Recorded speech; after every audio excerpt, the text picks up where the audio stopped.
Good morning. बाबा हम बच्चों को विशेष याद दिलाते हैं कि अभी हम सभी को रूहानी आर्मी बनकर सभी का कल्याण करना है, सबकी सेवा करनी है। उसके लिए बैश पहनना जरूरी है और साथ में जो काम अग्नि से जल रहे हैं, तो बाबा कहते हैं कि हमें अभी फायर ब्रिगेड भी बनना है, उनकी तपत को बुझाना है। और साथ में हमें अभी सभी आत्माओं का कल्याण करना है। तो जब सेवा में जाते हैं तो बाबा ने कहा रूठना नहीं, झगड़ा करके रूठ के फिर सेवा में धोखा नहीं देना। बाबा अभी कालों का काल आया हुआ है, सबको ले जाने के लिए हम सभी ने ही पुकारा है। तो इसीलिए विशेष बाबा हम बच्चों को याद दिलाते हैं कि बच्चे, आप सारे विश्व के आप ही मित्र हो। अभी उन सभी को सुख कौन देंगे, शांति कौन देंगे। तो इसीलिए अगर कुछ भी होता है तो बाबा ने कहा कि उनको क्षमा करो और फिर पास्ट की बातों को याद नहीं करो, भूल जाओ और मिलके कार्य करो। ओम शांति। 28/9/20 की महावाक्य। बाबा कहते, मीठे बच्चे, तुम सारी दुनिया के सच्चे सच्चे मित्र हो। तुम्हारी किसी से भी शत्रुता नहीं होनी चाहिए। प्रश्न, तुम रूहानी मिलिट्री हो, तुम्हें बाप का कौन सा डायरेक्शन मिला हुआ है जिसे अमल में लाना है? उत्तर, तुम्हें डायरेक्शन है कि बैज लगा कर रखो। तुम्हें डायरेक्शन है कि बैज सदा लगा कर रखो। कोई भी पूछे यह क्या है, तुम कौन हो, तो बोलो हम है सारी दुनिया से काम की अग्नि को बुझाने वाले फायर ब्रिगेड। इस समय सारी दुनिया में काम अग्नि लगी हुई है। हम सबको संदेश देते हैं, अब पवित्र बनो, दैवी गुण धारण करो तो बेड़ा पार हो जाएगा। ओम शांति। बाबा कहते, मीठे मीठे रूहानी बच्चे सहज याद में बैठे हैं। कोई कोई को डिफ़िकल्ट लगता है, बहुत मूंझते हैं। हम टाइट अथवा स्ट्रिक्ट होकर बैठे तो बाबा कहते हैं ऐसी कोई बात नहीं है, कैसे भी बैठो। बाप को सिर्फ याद करना है, इसमें मुश्किलात की कोई बात नहीं। वह हठयोगी ऐसे टाइट होकर बैठते हैं, टांग टांग पर चढ़ाते हैं। यहाँ तो बाप कहते हैं आराम से बैठो। बाप को और 84 के चक्र को याद करो। यह है ही सहज याद। उठते बैठते बुद्धि में रहे। जैसे देखो, यह छोटा बच्चा बाप के बाजू में बैठा है, इनको बुद्धि में माँ बाप ही याद होंगे। तुम भी बच्चे हो ना, बाप को याद करना तो बहुत सहज है। हम बाबा के बच्चे हैं, बाबा से ही बरसा लेना है। शरीर निर्वाह अर्थ गृहस्थ व्यवहार में बल रहो। सिर्फ औरों की याद बुद्धि से निकाल दो। कोई हनुमान को, कोई किसको, साधु आदि को याद करते थे, तो वह याद छोड़ देनी है। याद तो करते हैं ना। पूजा के लिए पुजारी को मंदिर में जाना पड़ता है, इसमें कहाँ जाने की भी दरकार नहीं है। कोई भी मिले बोलो, शिव बाबा का कहना है मुझ एक बाप को याद करो।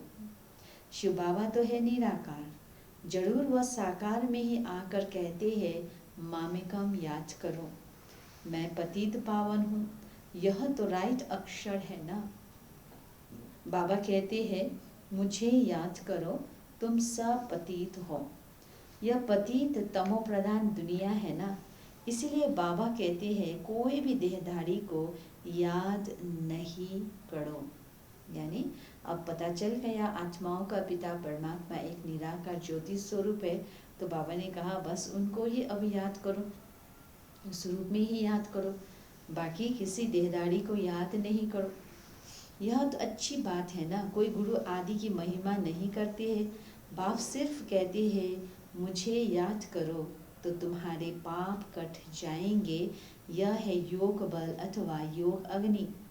बेहद का बाप तो सच कहते हैं ना, गीता का भगवान निराकार ही है, कृष्ण की बात नहीं। भगवान कहते हैं सिर्फ मुझे याद करो और कोई उपाय नहीं। पावन होकर जाने से ऊंच पद पाएंगे, नहीं तो कम पद हो जाएगा। हम तुमको बाप का संदेश देते हैं, मैं संदेशी हूँ, इस समझाने में कोई तकलीफ नहीं है। माताएं अहल्याएं कुब्जाएं भी ऊंच पद पा सकती है, चाहे यहाँ रहने वाले हो चाहे घर गृहस्थ में रहने वाले हो। ऐसे नहीं कि यहाँ रहने वाले जास्ती याद कर सकते हैं। बाबा कहते हैं बाहर में रहने वाले भी बहुत याद में रह सकते हैं, है ना, जो समर्पित है। ऐसा नहीं है कि केवल वही याद कर सकते, परंतु बाहर में जो सेंटर में बाहर रहते हैं, यानी जो फिर घर गृहस्थ में रहते हैं, तो बाबा ने कहा वो भी याद कर सकते हैं, बहुत सर्विस कर सकते हैं। यहाँ भी बाप से रिफ्रेश होकर फिर जाते हैं तो अंदर में कितनी खुशी रहनी चाहिए। इस छीछी दुनिया में तो बाकी थोड़े रोज है, फिर चलेंगे कृष्णपुरी में। कृष्ण के मंदिर को भी सुखधाम कहते हैं, तो बच्चों को अपार खुशी होनी चाहिए, जबकि तुम बेहद के बाप के बने हो। तुमको ही स्वर्ग का मालिक बनाया था। तुम भी कहते हो बाबा 5000 वर्ष पहले भी हम आपसे मिले थे और फिर मिलेंगे। अब बाप को याद करने से माया पर जीत पानी है। अब इस दुखधाम में तो रहना नहीं है, तुम पढ़ते ही हो सुखधाम में जाने के लिए। सबको हिसाब किताब चुक्त कर वापस जाना है। मैं आया ही हूँ नई दुनिया स्थापन करने। बाकी सब आत्माएं चली जाएंगी मुक्तिधाम। तो बाप कहते मैं कालों का काल हूँ, सबको शरीर से छुड़ाए और आत्माओं को ले जाऊंगा। बाबा कहते सबको शरीर से छुड़ाए आत्माओं को ले जाऊंगा। सब कहते भी हैं ना हम जल्दी जाए, यहाँ तो रहने का नहीं है, यह तो पुरानी दुनिया पुराना शरीर है। अब बाप कहते मैं सबको ले जाऊंगा, छोड़ूंगा किसको भी नहीं। तुम सब ने बुलाया ही है, हे पतित पावन आओ। भले याद करते रहते हैं परंतु अर्थ कुछ भी नहीं समझते हैं। पतित पावन की कितनी धुन लगाते हैं। फिर कहते हैं रघुपति राघव राजा राम।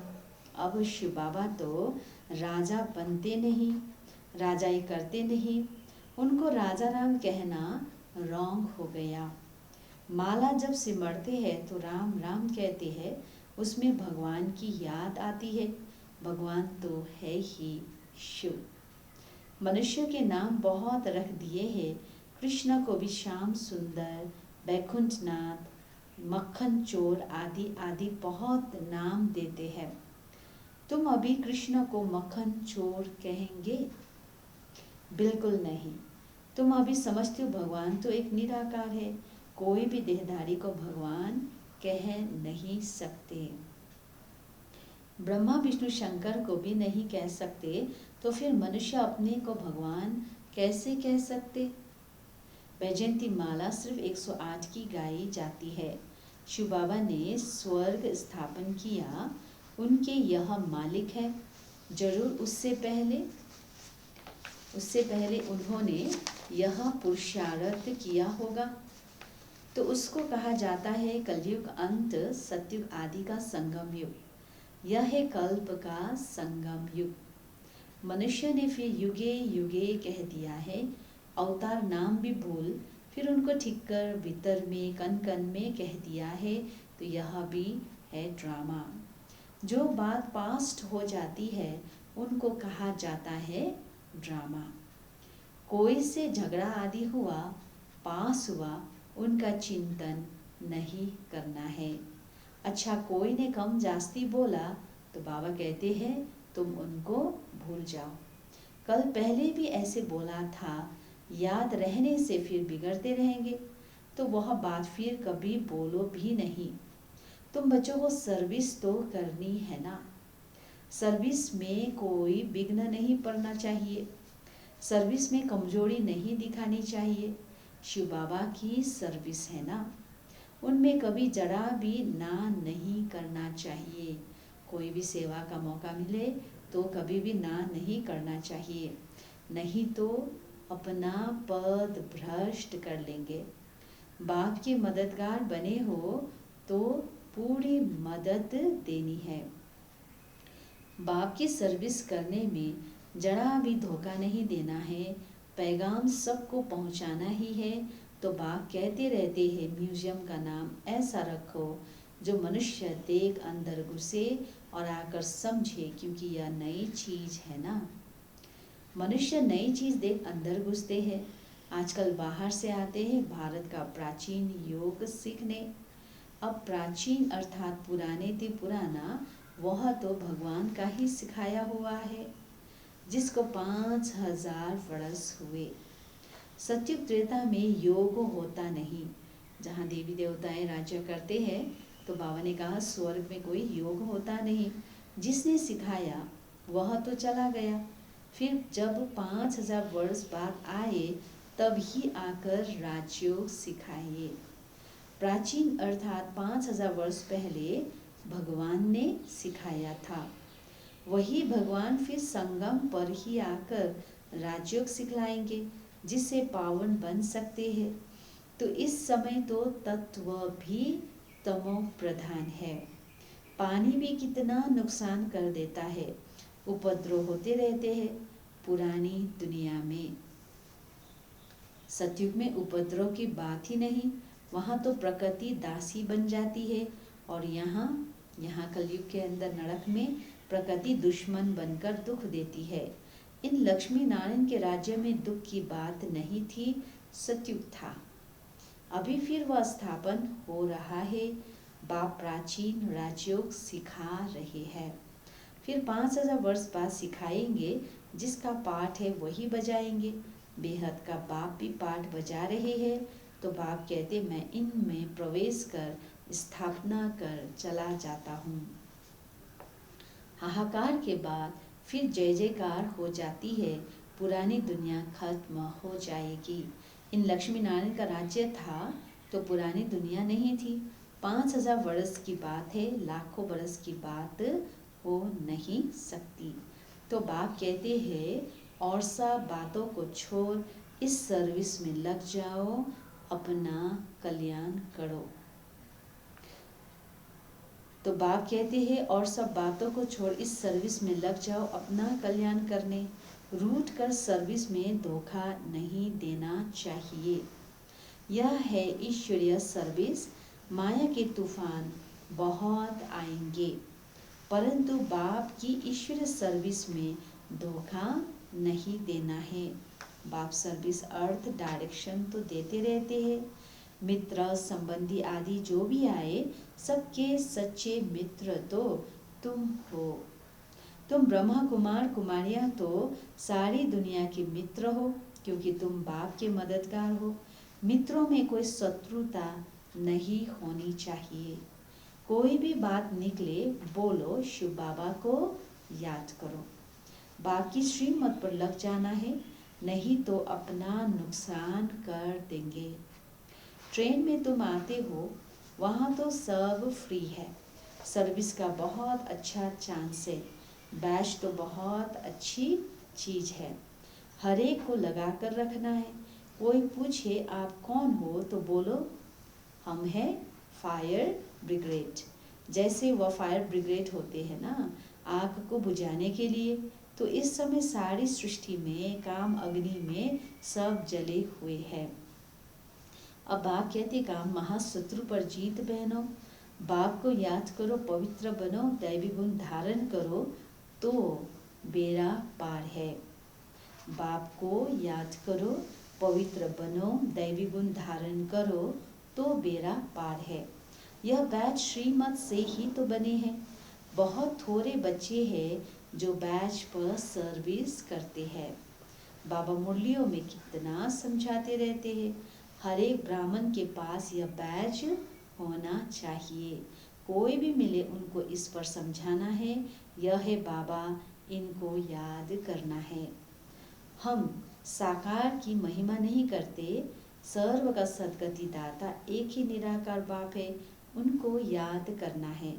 याद के बल से ही तुम्हारे पाप कट जाएंगे, फिर अंतमति सोगति हो जाएगी। दुखधाम से छूट जाएंगे, फिर तुम विष्णुपुरी में आ जाएंगे। कितनी बड़ी खुशखबरी है। लिटरेचर भी दे सकते हो, बोलो तुम गरीब हो तो फ्री दे सकते हैं। साहूकारों को तो पैसा देना ही चाहिए, क्योंकि यह तो बहुत छपाने होते हैं। अगर साहूकार लोग पैसे देते हैं तो उससे फिर लिटरेचर ही खरीद के क्या करते, दूसरों को फिर फ्री में बांटते हैं।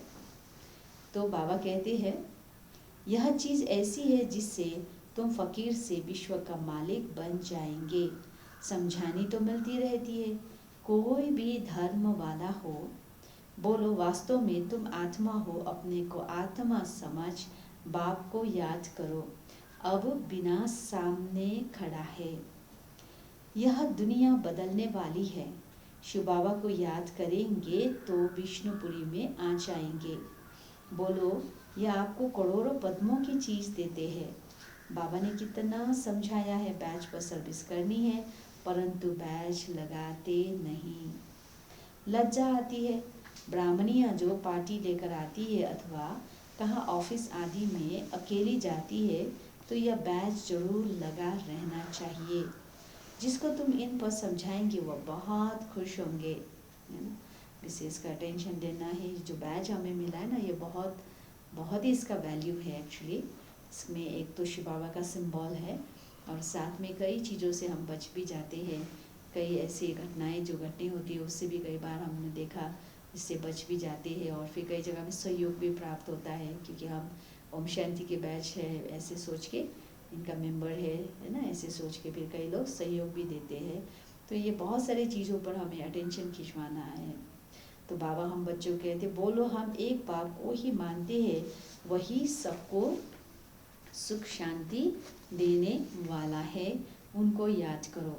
पतित आत्मा तो जा ना सके, अभी यह पुरानी दुनिया बदल रही है, ऐसे ऐसे रास्ते में सर्विस करते आना चाहिए। बाबा कहते तुम्हारा नाम बहुत होगा। बाबा समझते शायद लज्जा आती है तो जो बैच पहन सर्विस नहीं करते हैं। एक तो बैच शीरी का चित्र अथवा त्रिमूर्ति गोला और झाड़ का चित्र साथ में हो।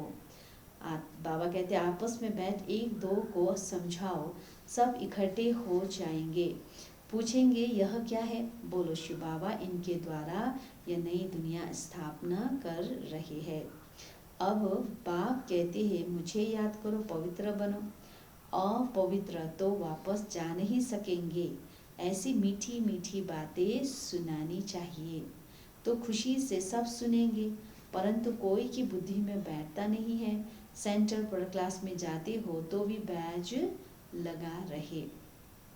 मिलिट्री वालों को यह बिल्ला यानी बैज लगा रहता है ना, उनको कभी लज्जा आती है क्या? तुम भी रूहानी मिलिट्री हो ना। बाप डायरेक्शन देते हैं, फिर अमल में क्यों नहीं लाते? बैज लगा रहे तो शिव बाबा की याद भी रहेगी। हम शिव बाबा के बच्चे हैं। दिन प्रतिदिन सेंटर्स भी खुलते जाएंगे, कोई ना कोई निकल आएंगे, कहेंगे फलाने शहर में आपकी ब्रांच नहीं है, बोलो कोई प्रबंध करे, मकान आदि का निमंत्रण दे तो हम आकर सर्विस कर सकते हैं। हिम्मती बच्चे, मददी बाप। बाप तो बच्चों को ही कहेंगे सेंटर्स खोलो, सर्विस करो। तो यह सब शिव बाबा की दुकान है ना, बच्चों द्वारा चला रहे हैं, ज्ञान देने का दुकान है ये। इसीलिए बाबा कहते बच्चों द्वारा बाबा चला रहे हैं। अच्छा मीठे मीठे सिकिलते बच्चों प्रति माता पिता बाप दादा का याद प्यार और गुड मॉर्निंग। रूहानी बाप की रूहानी बच्चों को नमस्ते। हम रूहानी बच्चों की रूहानी बाप दादा को याद प्यार, गुड मॉर्निंग और नमस्ते नमस्ते नमस्ते। धारणा के लिए मुख्य सार है, एक, कभी आपस में रूठकर सर्विस में धोखा नहीं देना है, विघ्न रूप नहीं बनना है, अपनी कमजोरी नहीं दिखानी है, बाप का पूरा पूरा मददगार बनना है। दूसरा, कभी कोई से झगड़ा आदि हुआ, पास हुआ, उनका चिंतन नहीं करना है। कोई ने कम जास्ती बोला, तुम उनको भूल जाओ, कल पहले भी ऐसे बोला था, वह बात फिर कभी बोलो भी नहीं। वरदान, बीती हुई बातों को रहम दिल बन समाने वाले शुभ चिंतक भवा। बीती हुई बातों को रहम दिल बन समाने वाले शुभ चिंतक भवा। यदि किसी की बीती हुई कमजोरी की बातें कोई सुनाए तो शुभ भावना से किनारा कर लो। व्यर्थ चिंतन या कमजोरी की बातें आपस में नहीं चलनी चाहिए। बीती हुई बातों को रहम दिल बनकर संभालो, समाकर शुभ भावना से उस आत्मा के प्रति मनसा सेवा करते रहो। भले संस्कारों के वश कोई उल्टा कहता, करता या सुनता है तो उसे परिवर्तन करो। 1 से 2 तक, 2 से 3 तक ऐसे व्यर्थ बातों की माला न हो जाए, ऐसा अटेंशन रखना अर्थात शुभ चिंतक बनना।